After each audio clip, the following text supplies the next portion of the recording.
Imperial Trading's been around for 100 years, and we know it's for a reason. Our roots stretch back to 1902, when Constantine Gus Pelias came from Greece to America, immigrating through Ellis Island, eventually selling taffy from his pushcart around New Orleans. In 1916, Imperial Trading was formed, as Gus started to sell flour and sugar to mom-and-pop corner stores, later adding rice, red beans, and soap. Naturally, people were shocked when he was the first person in the area to sell groceries to drugstores. On the heels of the Great Depression, Imperial Trading was forged. Food shortages and allocations. This could have been a time when we took the easy way out, but we didn't. No money, no roads, facing adversity during one of the worst economic disasters of our country's history. Still, we thrived, and we brought our customers and community with us.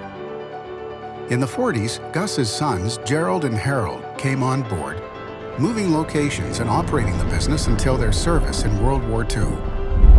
Gus's son-in-law, Dennis, joined the brothers as the 50s introduced technology, which meant one thing: innovation.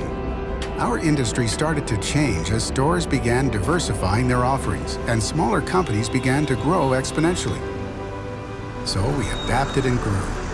The 70s brought the national chains to our region of the country, and we began servicing these big box stores. The 80s and 90s shaped who we are today because of the birth of what we call convenience stores, which used to be service stations, selling things like oil, batteries, and gas. But companies started to see the value in selling grocery items to keep up with changing demands. This is why convenience stores became our primary focus, as John Georges, Dennis's son, took the helm as CEO.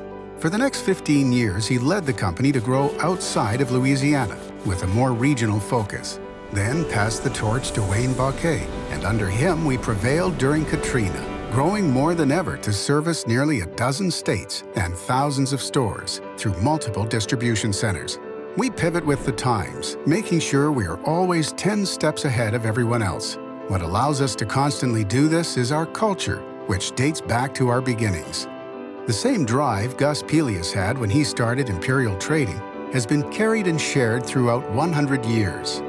And throughout our history, there have been countless times where we could have given up, failed, or walked away. Through every generation, there's been something that would have destroyed a weaker company.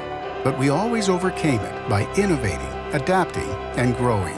So while this industry continues to change, so do we. It's what got us through the last 100 years, and it's what will carry us through the next 100. Because we remember what mom-and-pop stores were like.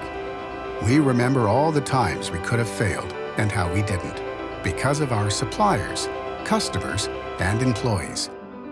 So we know that no matter what retail looks like, no matter what happens, we will always adapt, and we will always be here.